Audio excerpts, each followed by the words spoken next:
Assalamualaikum warahmatullahi wabarakatuh. Alhamdulillahirabbil alamin wassalatu wassalamu ala asrofil anbiya'i wal mursalin wa ala alihi wa sahbihi ajmain. Puji beserta syukur mari sama-sama kita panjatkan kehadiran Allah Subhanahu wa taala, yang mana oleh Allah pada hari yang berbahagia ini telah diberikan kesempatan kepada kita untuk hadir ke sekolah seperti biasa dan mengikuti kegiatan diseminasi budaya positif yang akan saya sampaikan beberapa saat lagi. Salawat bertangkikan salam, mari sama-sama kita sampaikan ke pangkuan Nabi besar Muhammad SAW oleh beliau yang telah membawa kita dari alam jahiliyah ke alam yang Islamiyah. Selanjutnya rasa terima kasih saya kepada Kepala Sekolah SMA Negeri 1 Banda Alam yang telah memberi izin untuk melaksanakan kegiatan saya ini. Dan terima kasih saya kepada Wakaf Kurikulum yang telah membantu saya untuk mengajak rekan-rekan guru dalam melaksanakan pembahasan modul 14 budaya positif saya ini. Dan terima kasih saya tidak lupa pula kepada seluruh rekan-rekan guru yang telah hadir dalam forum ini. Jadi di sini saya bukan maksud menggurui, tapi di sini sama-sama kita berdiskusi, sama-sama kita belajar tentang budaya positif. Mungkin ini jadi ilmu bagi kita untuk bisa kita terapkan di sekolah kita. Nah, jadi sebelum kita mulai, saya buat dulu kesepakatan forum diskusi kita, yaitu masuk tepat waktu. Alhamdulillah kita sudah tepat waktu semuanya. Izin jika saat keluar, saling menjaga kebersihan, menghargai orang lain, mengangkat tangan jika ingin bertanya, boleh makan dan minum di forum, dan saling berkolaborasi. Kira-kira Bapak Ibu, dari kesepakatan forum kita ini, apa ada yang ingin ditambahkan?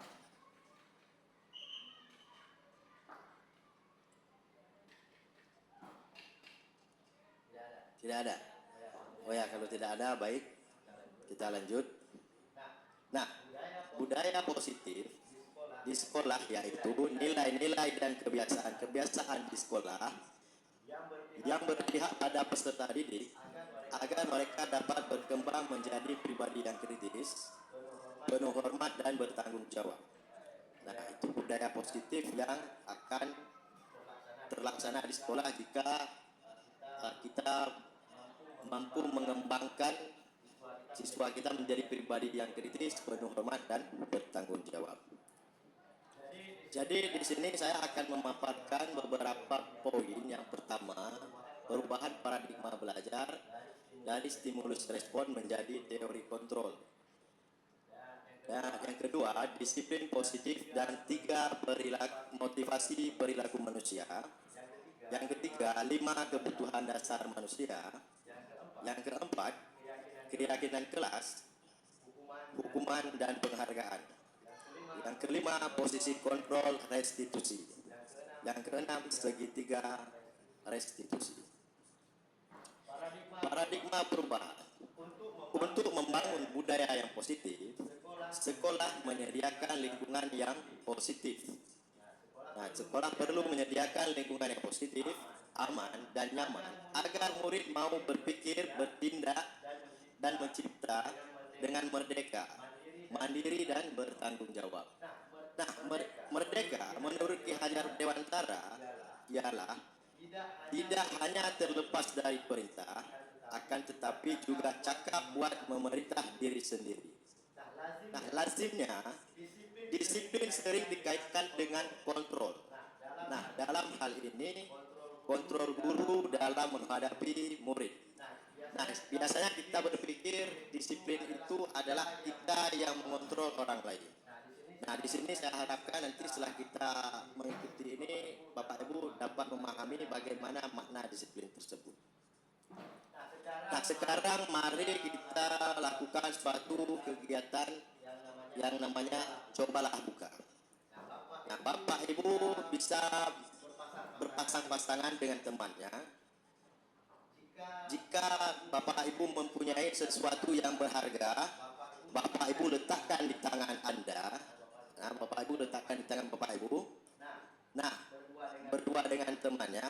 Sekarang temannya ini coba meminta barang yang berharga tersebut.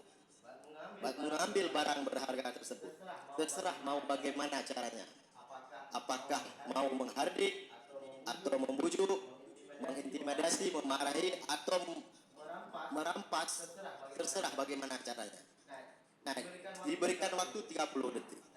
Nah, nanti saling bergantian dengan teman. Kira-kira apakah Bapak Ibu akan memberikan barang yang berharga tersebut? Otomatis karena itu adalah sesuatu yang berharga bagi kita, pasti kita akan menjaganya. Nah, apakah dia mau menarik, merampas, membujuk, pasti kita tidak akan memberinya. Nah, ini bisa Bapak Ibu lakukan dengan teman, Ibu lakukan, lalu Ibu lihat bagaimana tanggapan Ibu dengan tanggapan teman. Apakah nanti akan menjadi suatu alasan yang sama? Nah, dalam kegiatan ini sebenarnya adalah siapa yang memegang kendali atau kontrol untuk membuka atau menutup tangan. Kira-kira siapa Bapak Ibu? Nah, jawabannya adalah kita sendiri yang memegang kontrol atas kepalan tangan kita. Apakah kita mau membuka atau menutup kepalan tangan kita? Tergantung pada diri kita masing-masing, sesuai kebutuhan dasar kita saat itu. Tak mungkin kadang kita ini kadang berharga bagi kita, tapi tiba-tiba ada orang yang sangat perlu. Tak mungkin kan diminta kita nggak kasih. Misalnya ini ada obat nih, ada orang sangat sekarang membutuhkan obat. Nah, jadi pasti kita akan memberikan. Jadi ini berdasarkan kebutuhan. Menurut Ki Hajar Dewantara, tujuan pendidikan yaitu menuntun segala kodrat yang ada pada anak agar mereka dapat mencapai keselamatan dan kebahagiaan yang setinggi-tingginya, baik sebagai manusia maupun sebagai anggota masyarakat. Oleh sebab itu, pendidik itu hanya dapat menuntun tumbuh atau hidupnya kekuatan kodrat yang ada pada anak-anak agar dapat memperlaku lakunya, bukan dasarnya hidup dan tumbuh kekuatan kodrat anak. Nah, kita bisa ambil contoh perbandingan dengan hidup tumbuh-tumbuhan seorang petani yang menanam padi. Petani tersebut hanya dapat menuntun tumbuhnya padi. Ia dapat memperbaiki kondisi tanah, memelihara tanaman padi, memberi pupuk dan air, membasmi ulat-ulat atau jamur yang mengganggu hidup tanaman padi dan lainnya. Ini adalah contoh paradigma perubahan dari Ki Hajar Dewantara. Nah, perubahan pada paradigma menuju teori kontrol. Yang pertama ada ilusi guru mengontrol murid. Yang kedua, ilusi bahwa kritik dan membuat orang merasa bersalah dapat menguatkan karakter. Ilusi bahwa semua orang penguatan positif, efektif dan bermanfaat. Yang keempat, ilusi bahwa orang dewasa memiliki hak untuk memaksa. Nah, apa maksud daripada semua ilusi itu? Yang pertama, ilusi guru mengontrol murid. Pada dasarnya, kita tidak dapat memaksa murid untuk berbuat sesuatu jikalau mereka tersebut memilih untuk tidak melakukannya. Walaupun tampaknya kita sedang mengontrol perilaku murid tersebut. Hal ini karena murid tersebut sedang mengizinkan dirinya untuk dikontrol. Nah, yang kedua, ilusi bahwa semua penguatan positif, efektif dan bermanfaat. Nah, penguatan positif atau bujukan adalah bentuk kontrol. Sehingga usaha untuk memperbaiki murid terhadap perilakunya adalah usaha untuk mengontrol murid tersebut. Yang ketiga, ilusi bahwa kritik dan membuat orang merasa bersalah dapat menguatkan karakter. Menggunakan kritik dan membuat orang merasa bersalah adalah untuk mengontrol, akan membuat murid menuju pada identitas gagal. Yang keempat, ilusi bahwa orang dewasa memiliki hak untuk dewasa. Banyak orang dewasa yang percaya bahwa mereka memiliki tanggung jawab untuk membuat murid-murid berbuat hal-hal tersebut.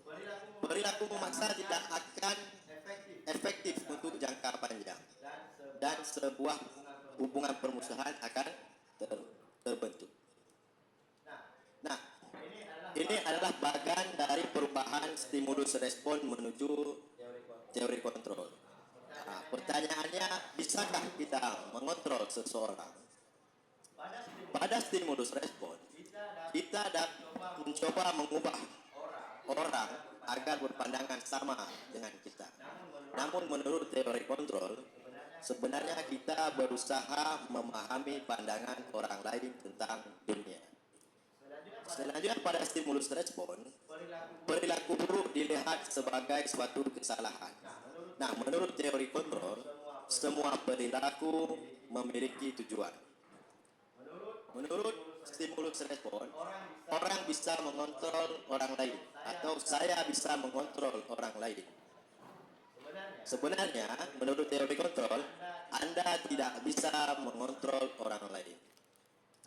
Nah, menurut stimulus respon juga pemaksaan ada pada saat rujukan gagal. Nah, menurut teori kontrol, kolaborasi dan konsensus menciptakan pilihan-pilihan baru. Nah, selanjutnya model berpikir menang kalah. Nah, dalam teori kontrol, model berpikir selalu menang. Nah, bagaimana seseorang bisa merubah dari paradigma stimulus respon kepada pendekatan teori kontrol? Menurut Stephen R. Covey, bila kita ingin membuat kemajuan perlahan atau sedikit-sedikit, ubahlah sikap atau perilaku Anda. Namun bila kita ingin memperbaiki cara-cara utama kita, maka kita perlu mengubah kerangka acuan kita. Ubahlah bagaimana Anda melihat dunia, bagaimana Anda berpikir tentang manusia. Ubahlah paradigma Anda, skema pemahaman dan penjelasan aspek-aspek tertentu tentang realitas. Nah, ini adalah pendekatan menurut Stephen R. Covey. Nah, selanjutnya adalah materi kita, yaitu tentang disiplin positif. Nah, untuk memahami konsep disiplin positif, ada pertanyaan pemantik. Yang pertama, bagaimana cara membuat murid disiplin? Yang kedua, siapakah yang bisa mendisiplinkan murid? Apakah guru yang mendisiplinkan murid, atau kepala sekolah, atau orang tua murid, atau murid itu sendiri? Mengapa? Nah, untuk memahami konsep disiplin ini, harapan kita adalah agar kita mampu menjawab beberapa pertanyaan pemantik tersebut.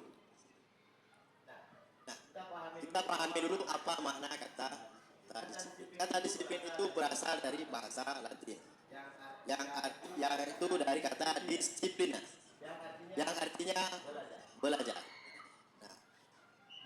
Makna asal dari kata ini berkonotasi dengan disiplin dari murid-murid Sokrates dan Plato.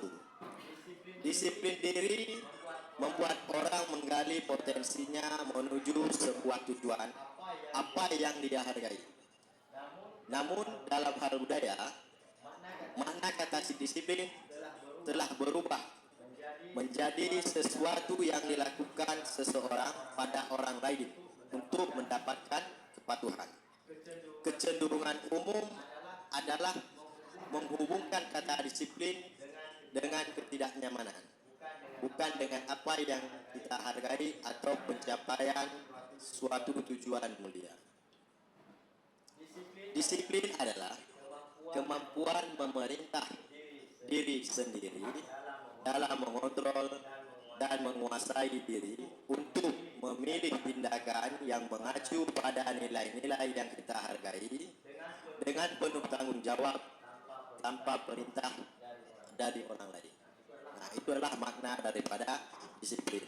Mungkin di sini Bapak Ibu bisa memahami apakah kita memahami makna disiplin selama ini, apakah sesuai dengan pengertian yang kita lihat ini.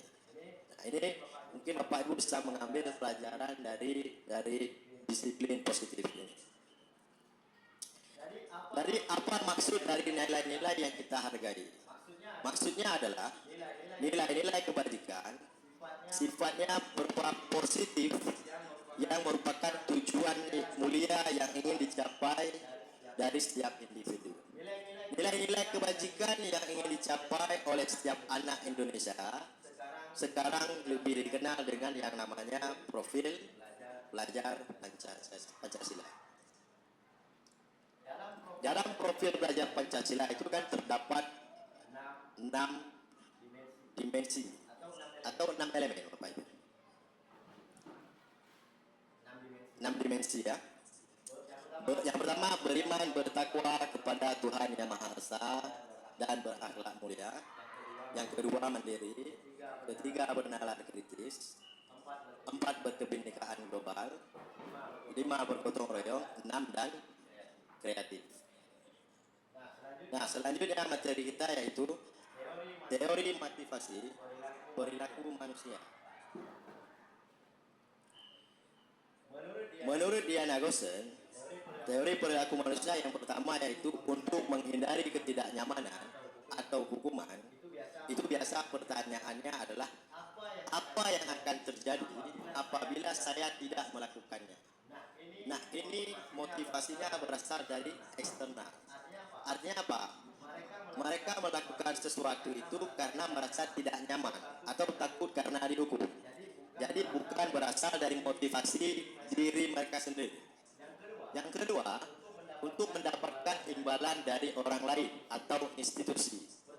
Pertanyaannya adalah, apa yang akan saya dapatkan apabila saya melakukannya? Artinya, kita melakukan kedisiplinan atau sesuatu hal mengharap suatu imbalan dari orang lain. Misalnya, ketika kita hadir tepat waktu, kita mengharapkan nanti diberikan apresiasi atau reward tentang kedisiplinan yang kita selalu hadir tepat waktu ke sekolah. Nah, itu juga dinamakan motivasi eksternal. Artinya motivasi yang datang dari luar, bukan dari dalam diri kita. Selanjutnya, yang ketiga, untuk menjadi orang yang mereka inginkan dan menghargai diri sendiri dengan nilai-nilai yang mereka percaya. Pertanyaan adalah, saya akan menjadi orang yang seperti apa bila saya melakukannya? Nah, ini adalah motivasi internal yang tujuannya adalah kepada disiplin positif.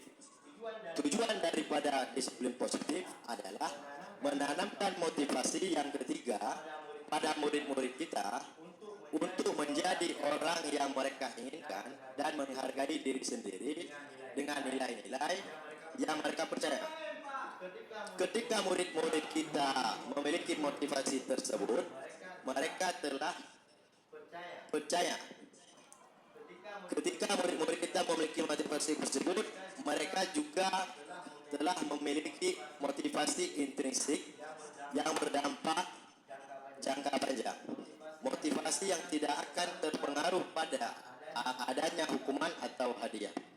Mereka akan tetap berperilaku baik dan berlandaskan nilai-nilai kebajikan karena mereka ingin menjadi orang yang menjunjung tinggi nilai-nilai yang mereka hargai.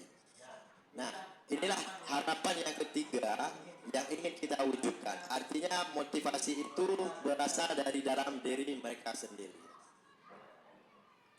Selanjutnya pada materi selanjutnya yaitu 5 kebutuhan dasar manusia. Kita bisa melihat dulu beberapa poin tentang yang sudah saya tulis. Seluruh tindakan manusia memiliki tujuan tertentu. Benar atau tidak, Bapak Ibu? Benar ya? Semua yang kita lakukan adalah usaha terbaik kita untuk mendapatkan apa yang kita inginkan. Benar ya, Bapak Ibu? Nah, ketika kita mendapat apa yang kita inginkan, sebetulnya saat itu kita sedang memenuhi 1 atau lebih dari 5 kebutuhan dasar kita. Ketika seorang murid melakukan sesuatu perbuatan yang bertentangan dengan nilai-nilai kebajikan atau melanggar peraturan, hal itu sebenarnya dikarenakan mereka gagal memenuhi kebutuhan dasar mereka. Nah, ini adalah 5 kebutuhan dasar manusia. Yang pertama adalah bertahan hidup. Selanjutnya adalah cinta dan kasih sayang, kebutuhan untuk diterima. Selanjutnya yang ketiga ada penguasaan, pengakuan atas kemampuan. Yang selanjutnya kebebasan, kebutuhan akan pilihan. Yang selanjutnya yang kelima yaitu kesenangan. Nah, ini adalah 5 kebutuhan dasar yang ada pada manusia. Contoh kasus, Ibu Ambar, guru wali kelas 2A di SD Pelita Hati, sedang bingung menghadapi ulah salah satu murid di kelasnya yang bernama Doni. Beberapa anak di kelas 2A telah datang padanya dan mengeluhkan Doni yang sering meminta bekal makan siang mereka dengan paksa. Jika Anda menghadapi situasi seperti Ibu Ambar, apa yang akan Anda lakukan? Menurut Anda, kira-kira apa alasan Doni melakukan hal itu? Nah, jadi berdasarkan problem ini, coba kita kaitkan terhadap 5 kebutuhan dasar manusia. Nah, jika Doni waktu ditanya sama Ibu Ambar tadi, dia jawab karena ia lapar dan orang tuanya tidak membawakan bekal makan siang, maka kebutuhan dasar yang sedang berusaha dipenuhi oleh Doni adalah untuk bertahan hidup atau survival. Nah, apabila jawaban Doni mengambil bekal temannya karena dia merasa senang temannya menjadi memperhatikan dia, ketika dia dilaporkan kepada guru dan guru memberitahu orang tuanya sehingga orang tuanya juga memperhatikan dia, maka kebutuhan dasar yang sedang dipenuhi Doni adalah kebutuhan akan cinta dan kasih sayang. Apabila jawaban Doni merasa hebat karena temannya jadi takut, nah, dan menuruti keinginan dari Doni, maka sebenarnya Doni sedang berusaha memenuhi kebutuhan dasar akan kekuasaan. Nah, selanjutnya apabila dia jawabannya bosan dengan bekal makanan yang dibawakan oleh ibunya dari rumah, karena ibunya selalu membawa bekal yang sama. Nah, di sini karena dia ingin mencoba bekal yang beragam dari temannya, maka kebutuhan Doni di sini adalah kebutuhannya yaitu kebebasan. Bila Doni menjawab karena iseng, ia senang melihat ekspresi wajah teman-temannya yang kesal karena diambil makanannya, maka saat ini Doni sedang berusaha memenuhi kebutuhannya akan kesenangan. Jadi jika kita Bapak Ibu menghadapi masalah pada satu orang anak, maka kita bisa menggali berdasarkan 5 kebutuhan dasar manusia. Selanjutnya 5 posisi kontrol guru. Yang pertama ada penghukum, yang kedua pembuat merasa bersalah, yang ketiga bisa sebagai teman, 4 pemantau, dan 5 sebagai manajer. Nah, 5 posisi kontrol ini ada yang membawa kepada identitas gagal, kepada identitas berhasil atau sukses. Nah, dalam identitas gagal itu biasanya kontrol dari luar. Nah, ada identitas berhasil atau sukses, kontrol dari luar juga. Dan ada identitas berhasil atau sukses, kontrol dari diri. Nah, identitas gagal itu yaitu siswa menghindari hukuman. Jadi di sini biasanya posisi kita sebagai guru biasa menjadi seorang penghukum atau menjadi seorang pembuat orang merasa bersalah. Nah, biasanya kelakuan pada penghukum biasanya dia menghardik, menunjuk-nunjuk, menyakiti atau menyindir. Nah, maka guru biasanya perkataan yang sering dia lakukan yaitu, kalau kamu tidak melakukannya, awas ya, rasakan. Nah, efeknya adalah siswa akan menjadi memberontak, menyalahkan orang lain, atau mereka akan berbohong. Apa kaitan dengan dunia berkualitas pada seorang siswa? Murid akan meletakkan guru di luar dunia berkualitas mereka. Nah, biasanya murid nanti akan berkata, ah, biarkan saja, nanti juga marah-marah lagi. Nah, jadi dampak pada murid yaitu mereka akan mengulangi kesalahan, mendendam, dan memberontak. Nah, jika kita selanjutnya pada pembuat orang merasa bersalah, ini biasanya guru akan melakukan berceramah dan mengatakan, seharusnya ibu kecewa. Biasa kalimat-kalimat yang muncul dari seorang pembuat merasa bersalah yaitu, kamu seharusnya sudah tahu, ibu lelah sekali mengatakannya, ibu stres. Nah, ini adalah kalimat-kalimat yang kita katakan kepada orang lain sehingga kita merasa orang lain itu bersalah. Maka dampaknya adalah mereka akan menyembunyikan, menyangkal atau berbohong. Nah, jadi apa kaitannya dengan dunia berkualitas seorang siswa? Murid akan meletakkan guru di dalam dunia berkualitas mereka. Artinya dia menganggap kita itu ada bagi mereka. Biasanya murid akan muncul, maafkan saya. Nah, dampak pada murid adalah mereka akan merasa rendah diri. Dan selanjutnya sebagai teman, biasanya kita membuat alasan-alasan untuk muridnya. Nah, biasa perkataannya adalah, ayolah, lakukan demi. Masa kamu tidak mau? Ingat tidak, ibu pernah bantu. Jadi kita membuat murid kita itu sebagai teman. Nah, hasilnya adalah mereka akan selalu ketergantungan. Nah, kaitan dengan dunia berkualitas diri murid, murid akan meletakkan guru sebagai orang yang sangat penting di dalam dunia berkualitasnya. Biasanya murid akan berkata, saya pikir bapak itu teman saya, ternyata begitu.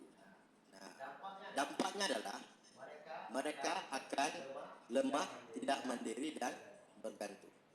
Nah, jika kita seorang guru memposisikan diri sebagai pemantau, nah perbuatan yang biasa kita lakukan adalah menghitung atau mengukur. Contohnya adalah, apa peraturannya? Nah, di sini apa peraturannya itu adalah mengapa Bu? Menghitung atau mengukur. Nah, biasanya ini adalah kalau karena dia tanya peraturan, maka kita akan mengukur tingkat mana pemahaman mereka terhadap peraturan. Dampaknya adalah siswa akan menyesuaikan diri bila diawasi. Nah, kaitan dengan dunia berkualitas, murid akan meletakkan guru, peraturan, dan hukuman di dalam dunia berkualitasnya. Biasa murid akan berkata, berapa banyak bintang yang harus saya peroleh, berapa halaman yang harus saya tulis. Nah, ini sebagai pemantau. Efeknya adalah dampak kepada murid yaitu mereka akan meniti beratkan pada sanksi atau hadiah untuk dirinya. Nah, yang selanjutnya adalah identitas berhasil atau sukses yang berasal dari kontrol diri.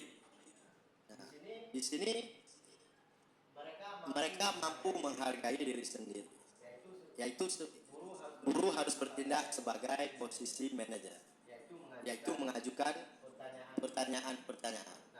Nah, pertanyaan-pertanyaan seperti apa yang bisa diajukan oleh guru jika dia bertindak sebagai seorang manajer?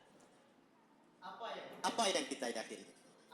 Apa yang bisa kamu kerjakan untuk memperbaiki masalah ini? Nah, pertanyaan-pertanyaan seperti itu adalah tindakan guru jika ia bertindak sebagai posisi control manager. Murid akan meletakkan dirinya sebagai individu yang positif dalam dunia berkualitas. Murid akan berkata, bagaimana caranya saya bisa memperbaiki keadaan. Nah, maka dampaknya nanti murid akan mengevaluasi diri, bagaimana cara memperbaiki diri. Nah, ini Bapak Ibu ada beberapa pernyataan-pernyataan yang kita bisa melihat ke arah mana. Jika pernyataannya kita sebagai guru, saya kecewa kali dengan kamu.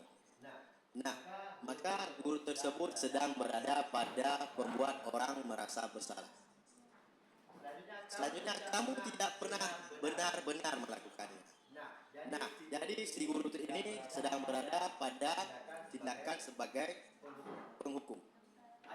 Ayolah, lakukan demi ibu. Nah, ini maka guru akan bertindak sebagai seorang teman. Apakah kamu mau mendapatkan stiker bintang hari ini? Nah, ini berarti guru sedang bertindak sebagai pemantau. Nah, jika kita mengajukan pernyataan, bagaimana kamu bisa menyelesaikan masalah ini? Maka pernyataan seperti ini adalah guru sebagai bertindak sebagai manajer. Jika kamu selalu paling terakhir, maka guru sebagai penghukum. Nah, sampai di sini Bapak Ibu ada hal yang ingin ditanyakan? Di sini ada tindakan guru. Nah, menurut Bapak Ibu, ini kita kategorikan kepada hukuman atau konsekuensi. Mencatat 100 kali di dalam buku dengan kalimat saya tidak akan terlambat lagi karena siswa itu datang terlambat. Nah, menurut Bapak Ibu ini hukuman atau konsekuensi? Konsekuensi. Oke, nanti kita lihat jawabannya. Apakah benar konsekuensi? Lari mengelilingi lapangan basket 2 kali karena terlambat hadir ke sekolah. Nah, kira-kira hukuman atau konsekuensi? Hukuman. Murid diminta untuk push up 15 kali karena tidak menggunakan masker ke sekolah. Kira-kira hukuman? Hukuman ya? Oke. Mengganti kertas tugas teman yang telah dicoret-coret. Hukuman atau sanksi? Sanksi. Membersihkan tumpahan air di meja tulis karena tersenggol pada saat belajar. Ini hukuman atau konsekuensi? Konsekuensi ada hukuman ini Bapak Ibu ya. Oke, nanti kita lihat jawabannya. Meminta murid untuk tidak mengenakan sepatu seharian di sekolah karena dia tidak memakai sepatu warna hitam.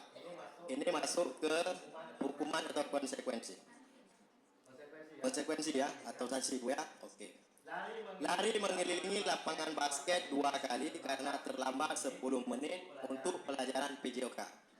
Kira-kira sanksi atau hukuman? Sanksi. Oh, hukuman, ada sanksi. Oke Bapak Ibu. Nah, ini dia jawabannya. Jadi mencatat 100 kali di dalam buku dengan kalimat saya tidak akan terlambat lagi karena terlambat ke sekolah itu merupakan hukuman Bapak Ibu. Lari mengelilingi lapangan basket 2 kali karena terlambat hadir itu jelas ya, karena nanti akan membuat siswa capek dan itu nampak sebagai hukuman. Push up juga sebagai hukuman. Nah, mengganti kertas tugas teman yang dicoret-coret itu sanksi atau konsekuensi. Membersihkan tumpahan air di meja juga sanksi atau konsekuensi. Nah, murid disuruh untuk menggunakan sepatu. Ini sebenarnya murid disuruh untuk tidak menggunakan sepatu seharian di sekolah karena tidak menggunakan sepatu hitam. Nah, itu termasuk ke dalam hukuman.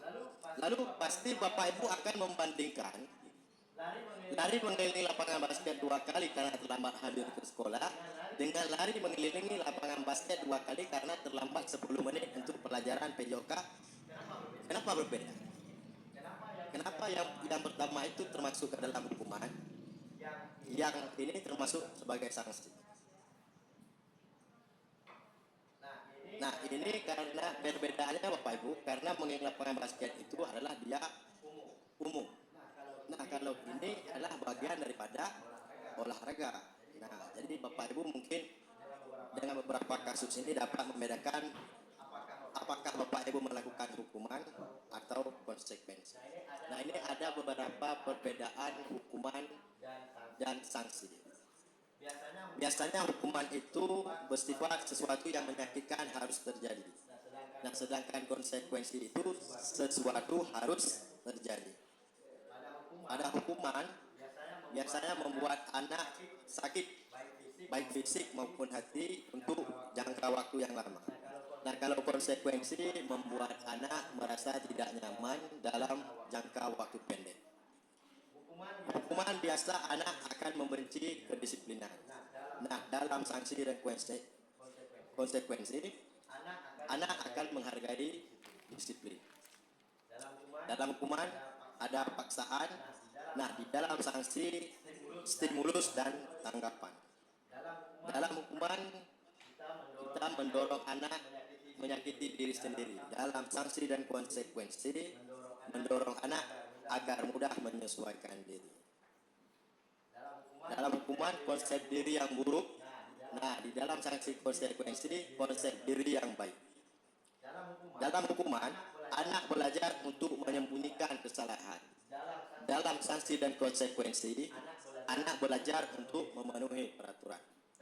Dalam hukuman biasanya akan ada marah, rasa bersalah, dipermalukan, merasa tak dihargai. Nah, di dalam bentuk konsekuensi atau sanksi, mereka dibuat seperti kehilangan hak, dibuat tidak nyaman, atau diasingkan untuk sementara waktu. Nah, ini adalah Bapak Ibu perbedaan antara hukuman dan sanksi. Bapak Ibu, untuk menunjukkan budaya positif di dalam sekolah, itu bisa kita mulai dari hal yang kecil terlebih dahulu, yaitu dengan menerapkan peraturan kelas. Dari peraturan kelas ini nanti kita tingkatkan lagi kepada keyakinan kelas.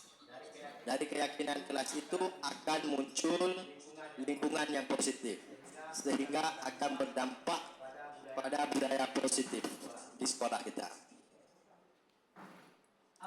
Apa itu keyakinan kelas? Keyakinan kelas adalah nilai-nilai kebajikan atau prinsip-prinsip universal yang disepakati bersama secara universal, lepas dari latar belakang suku, negara, bahasa, maupun agama. Menurut dosen, suatu keyakinan akan lebih memotivasi seseorang dari dalam. Seseorang akan lebih bersemangat untuk menjalankannya keyakinan daripada hanya sekedar mengikuti serangkaian peraturan. Bagaimana membentuk keyakinan di dalam kelas? Yang pertama bisa kita melakukan berupa pernyataan-pernyataan yang universal, sifatnya abstrak dari peraturan yang telah ada. Pernyataan keyakinan kelas biasakan kita membuat dalam bentuk kalimat-kalimat yang positif. Keyakinan kelas itu hendaknya tidak terlalu banyak sehingga mudah diingat dan dipahami oleh siswa. Nah, semua warga sekolah sebaiknya ikut berkontribusi dalam membuat kegiatan kelas lewat surah pendapat. Artinya apa? Ketika kita membuat keyakinan kelas, peraturan atau keyakinan yang akan kita buat itu tidak hanya dari kita sebagai guru, tapi kita melibatkan anak-anak. Kita minta pendapat dari anak-anak. Jadi karena mereka yang membuat pendapat dan kita sharing bersama-sama, mereka akan lebih menghargai terhadap apa yang mereka buat. Nah, contoh ini Bapak Ibu, peraturan selalu kembali buku ke tempatnya.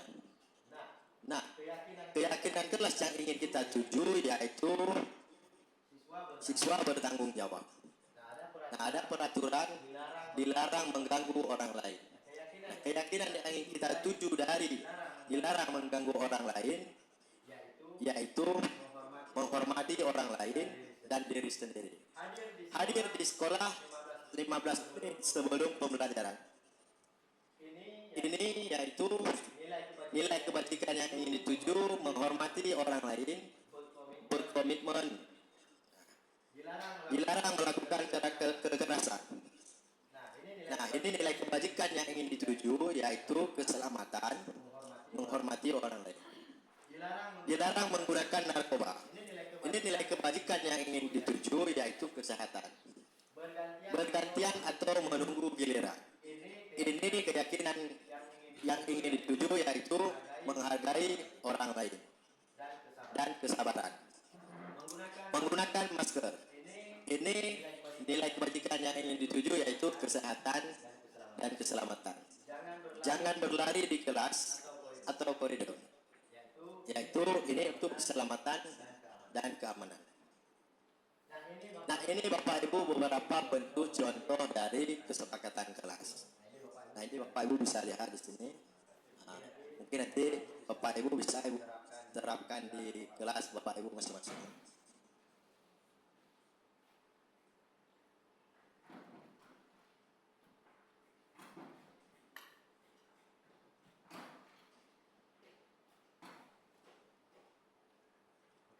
Oke, bisa kita lanjut Bapak Ibu. Nah, selanjutnya apa itu restitusi?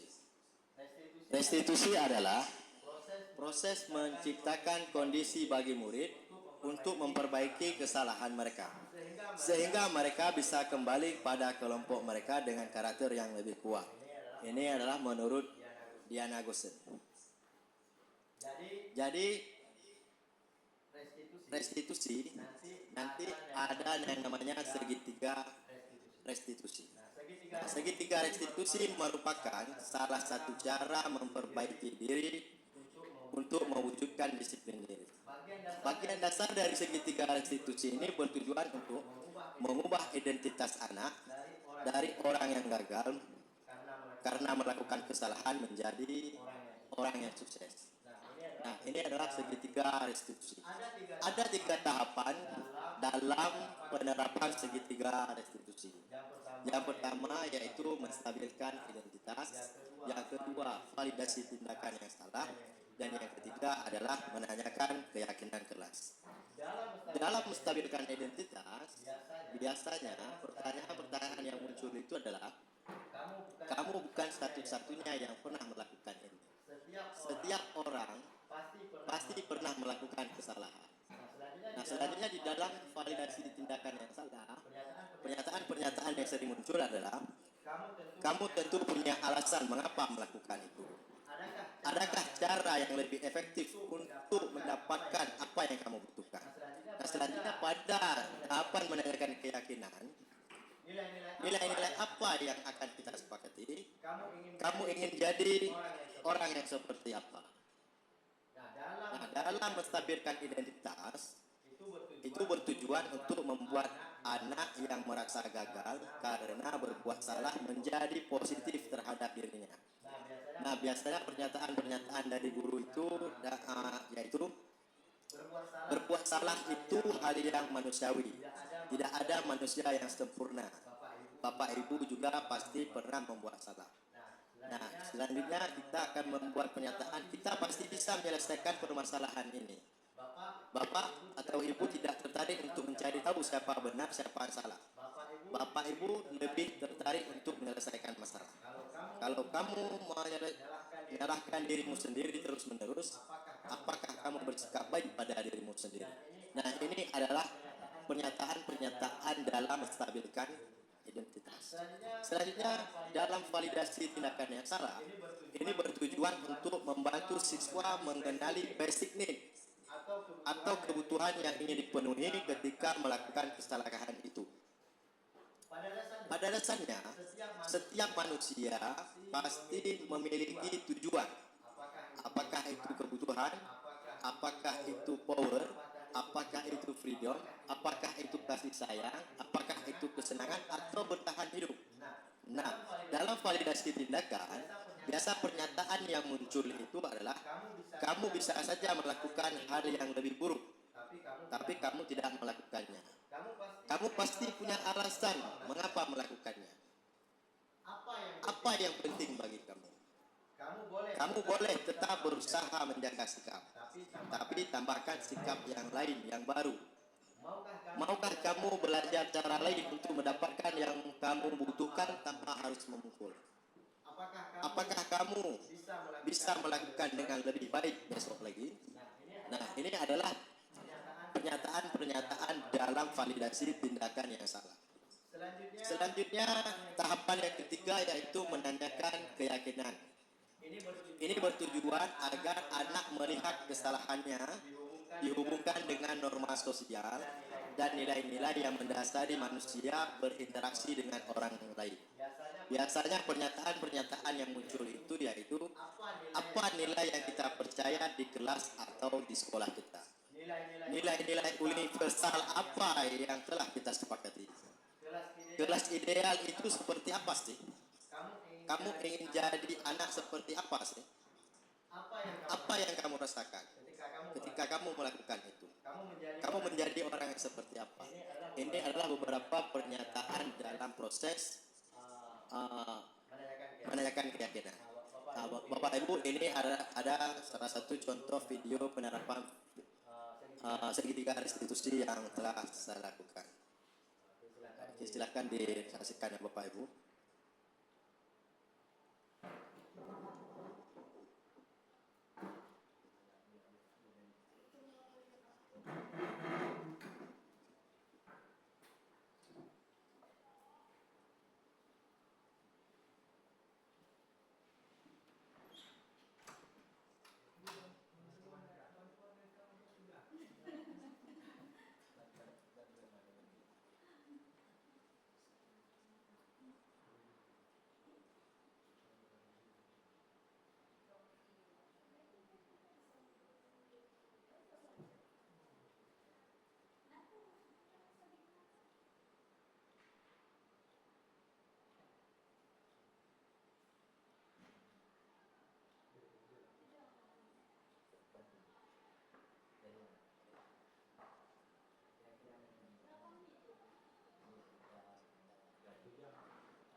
Baik Bapak Ibu telah melihat video segitiga restitusi yang saya letakkan di yang pernah saya lakukan di sekolah kita ini.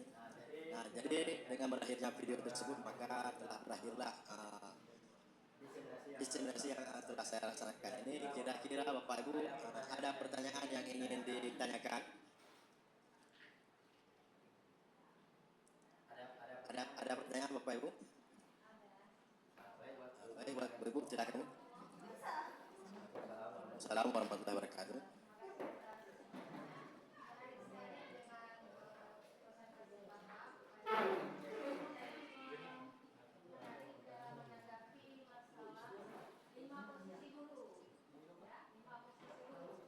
Ya, 5 posisi dulu ya.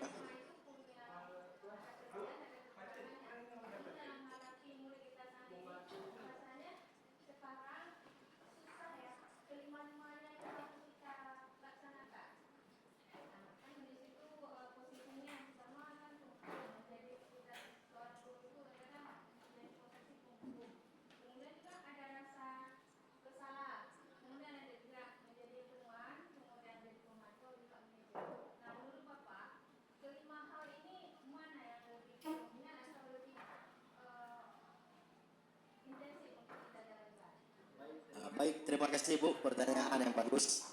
Ibu menanyakan dari 5 posisi kontrol, posisi mana kira-kira yang bagus untuk kita terapkan dalam diri kita sebagai seorang guru. Jadi dalam 5 teori kontrol itu Ibu, sekarang kita sebenarnya yang telah kita lakukan selama ini kita berada di posisi yang mana? Itu berarti Bapak Ibu sendiri yang menyadari Ibu berada di posisi yang mana. Jika Ibu bertanya posisi mana yang paling bagus, yaitu posisi sebagai manajer. Nah, untuk kita berada pada level posisi manajer ini, maka apa yang harus kita lakukan dan apa yang harus kita pelajari. Nah, itu harus kita kembali. Jadi kita coba bertindak menjadi seorang manajer itu bagaimana. Kita pahami dulu tentang posisi kontrol diri kita sebagai seorang manajer, lalu kita coba terapkan pelan-pelan itu terhadap siswa kita. Nah, demikian, terima kasih. Ada lagi pertanyaan Bapak Ibu? Bagaimana tanggapan Bapak Ibu setelah mengikuti materi pengembasan diskriminasi hari ini? Ya, terima kasih Bapak Ibu. Target saya selanjutnya adalah apa yang telah kita pelajari hari ini supaya menjadi pengetahuan baru bagi saya, juga bagi Bapak Ibu, dan mampu kita wujudkan di sekolah kita agar sekolah kita memiliki budaya positif. Terima kasih pada semuanya. Saya akhiri. Adanallahu wa yakum ajmain. Wassalamualaikum warahmatullahi wabarakatuh.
Sebelum itu, Bapak mau tanya, apakah kalian pernah dengar yang namanya peraturan sekolah?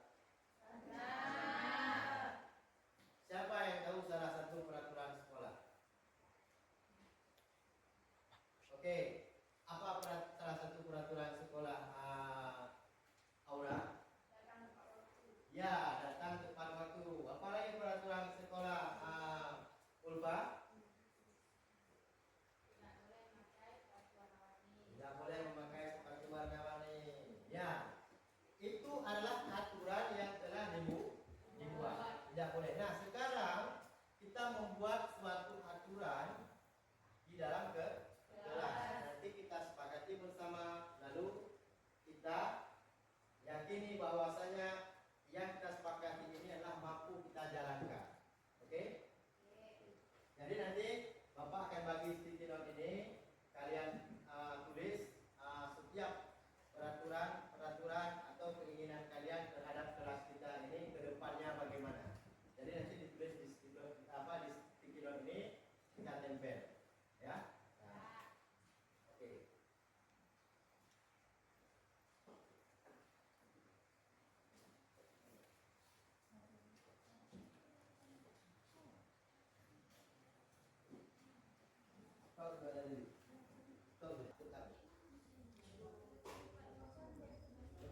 Nào chỗ ya.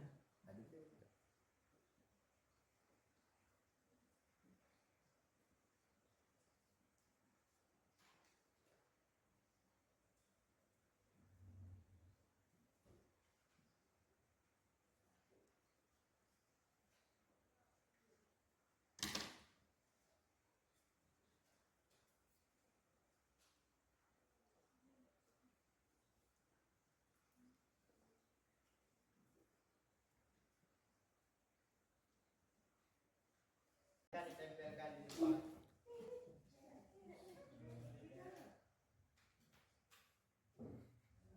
Tempelkan terus kembali.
Ini kalian sudah membuat peraturan-peraturan yang kalian ketahui untuk kita terapkan di kelas. Nah, sekarang Bapak minta satu orang untuk maju ke depan membacakan apa-apa yang telah kita buat untuk kita simpulkan, lalu kita ambil nilai-nilai kebajikan daripada peraturan setelah kalian buat. Nanti ini akan menjadi keyakinan pada kelas kita. Oke, siapa yang bersedia untuk membantu saya membacakan yang telah dibuat oleh teman-teman kita semua? Oke, silakan orang. Dah je sudah. Datang tepat waktu. Datang tepat waktu berarti oke, datang tepat waktu. Terus apa lagi? Jangan buang sampah di kelas. Jangan buang sampah di kelas. Artinya berarti kita ambil makna positifnya Pak, menjaga kebersihan. Oke, menjaga kebersihan. Terus apa lagi? Dilarang mencontek. Dilarang mencontek. Oke, dilarang mencontek.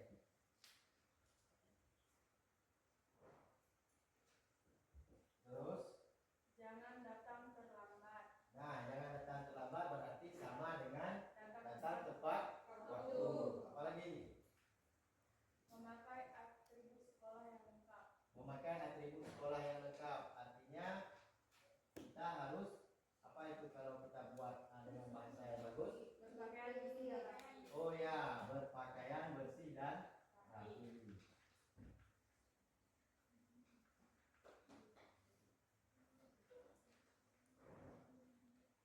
Terus apa lagi? Patuh terhadap guru dan mendengarkan saat guru menjelaskan. Nah, itu apa kita buat itu satunya?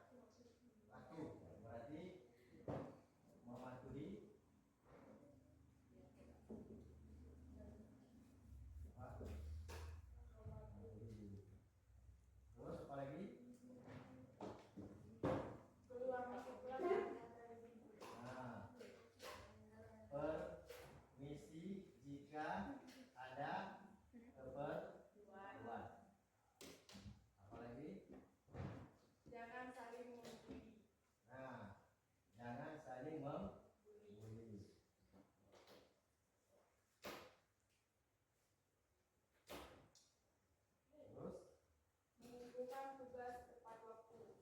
mengumpulkan tugas tepat waktu.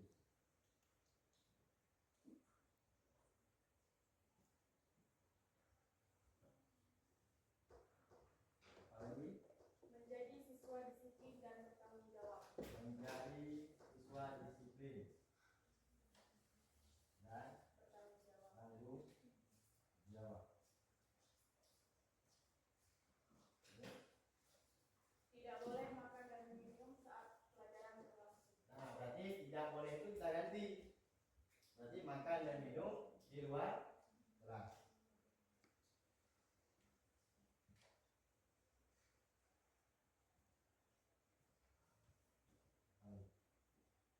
Tidak boleh memakai sepatu warna-warni.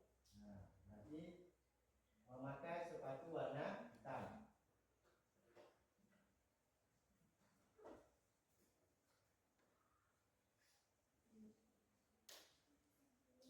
Nah, paling. Tidak boleh berambut gondrong. Nah, berpenampilan berpakaian bersih dan rapi. Berarti di sini berpenampilan Rapi. rapi gitu ya. Oke. Ada lagi?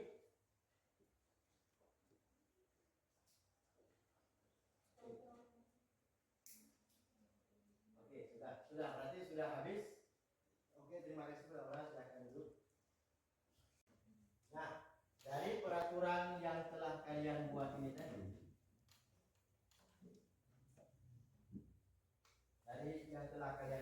sekarang kita ambil nilai-nilai kebajikan daripada yang telah dibuat.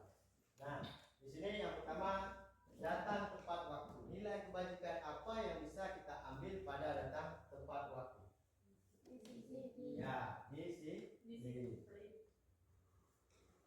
Yang kedua, menjaga kebersihan.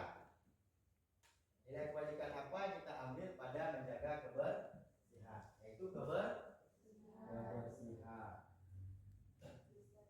Nah, dilarang mencontek. Nilai kebajikan apa yang bisa kita ambil dari dilarang mencontek? Kejujuran. Ya, kejujuran. Berpakaian bersih dan rapi. Ya, bersih. Nah, mematuhi guru. Nilai kebajikan apa yang bisa kita ambil dari sini? Sopan santun boleh. Saling menghargai atau menghormati. Nah.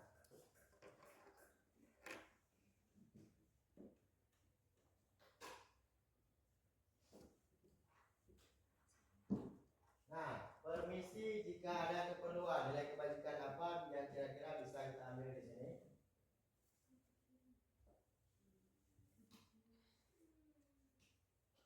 Video stop. Jangan saling membuli. Masuk mana? Saling menghormati, saling menghargai. Mengumpulkan tugas tepat waktu. Tanggung jawab.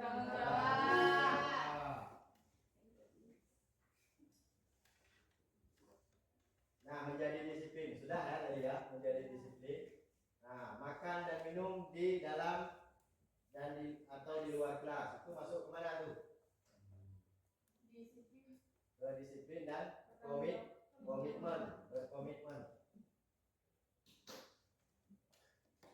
Terus memakai sepatu warna hitam. Itu masuk ke dalam disiplin dan tertib.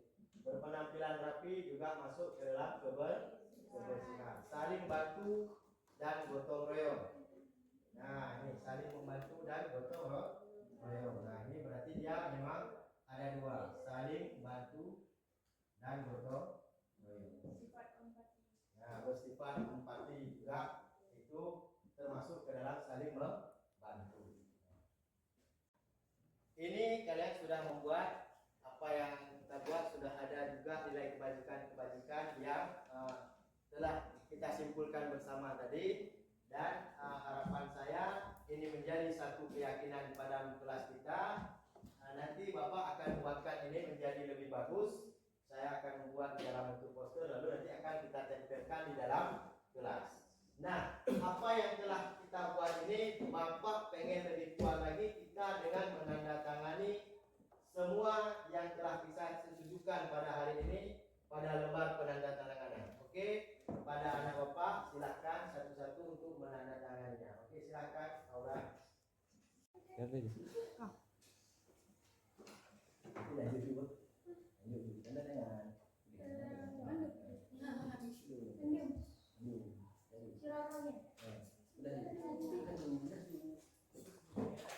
Nah, ini kasih cuk.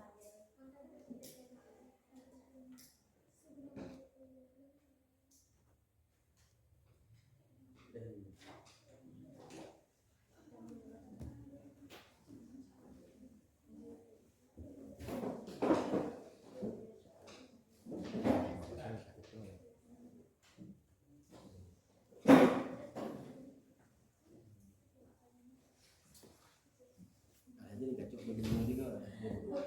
Stop ya.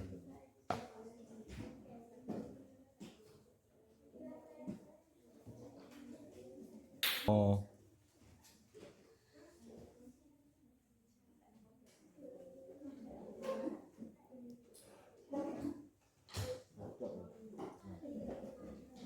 Jadi maju itu ya.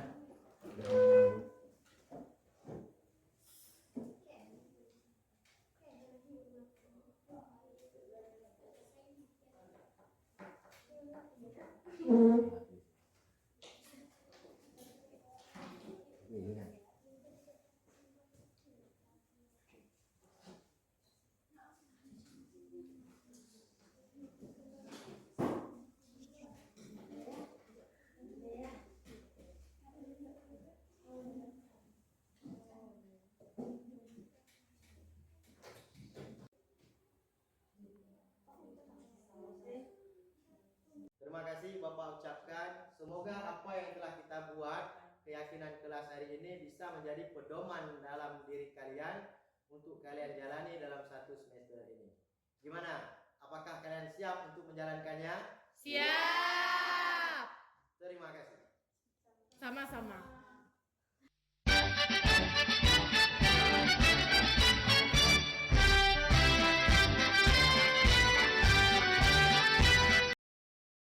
Baik Pak. Oke, Rian. Saya mendapat laporan dari sekretaris kelas. Katanya kamu sering tidak masuk sekolah tanpa keterangan. Apa benar seperti itu, Rian? Benar Pak. Sudah berapa kali kamu tidak masuk kelas tanpa keterangan seperti itu? 5 kali Pak. Tidak masuk kelas itu kesalahan atau bukan? Kesalahan Pak. Kesalahan. Ya, setiap orang pasti mempunyai kesalahan.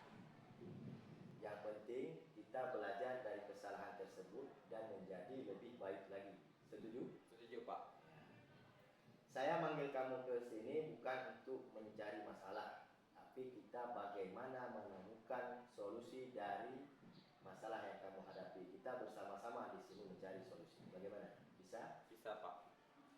Kamu sering tidak masuk sekolah tanpa keterangan, tentu kamu punya alasan. Benar? Benar Pak. Kenapa kamu sering tidak masuk sekolah? Saya sering bangun kesiangan Pak karena bergerak main game online. Oh, karena kamu bermain game online. Jadi sehingga terlambat tidur, lalu bangun kesiangan. Iya Pak. Baik. Kamu tahu aturan kelas atau keyakinan kelas yang sudah kita sepakati di awal pembelajaran dulu? Tahu Pak.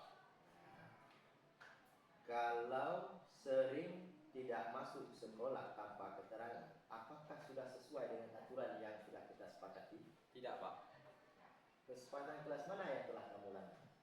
Disiplin dan tidak bertanggung jawab untuk selalu hadir ke sekolah Pak.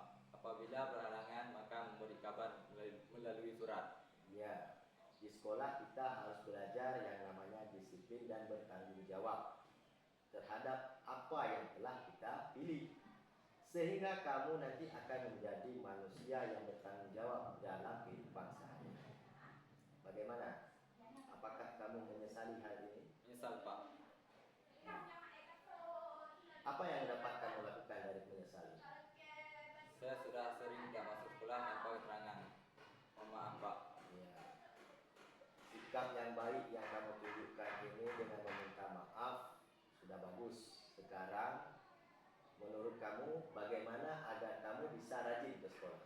Saya harus mengurangi main game sampai larut malam Pak agar tidak bangun kesiangan. Nah, bagus.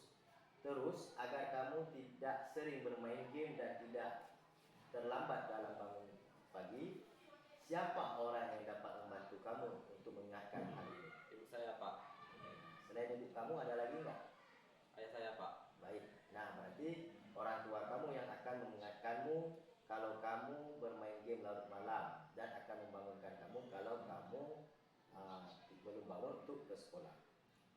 Nah, nanti berarti Rian, kamu sudah menemukan solusi dari masalah kamu.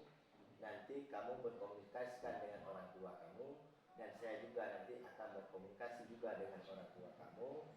Nah, jadi ini sudah dapat kita masalahnya. Sekarang kamu sudah boleh kembali ke kelas. Terima kasih, Pak.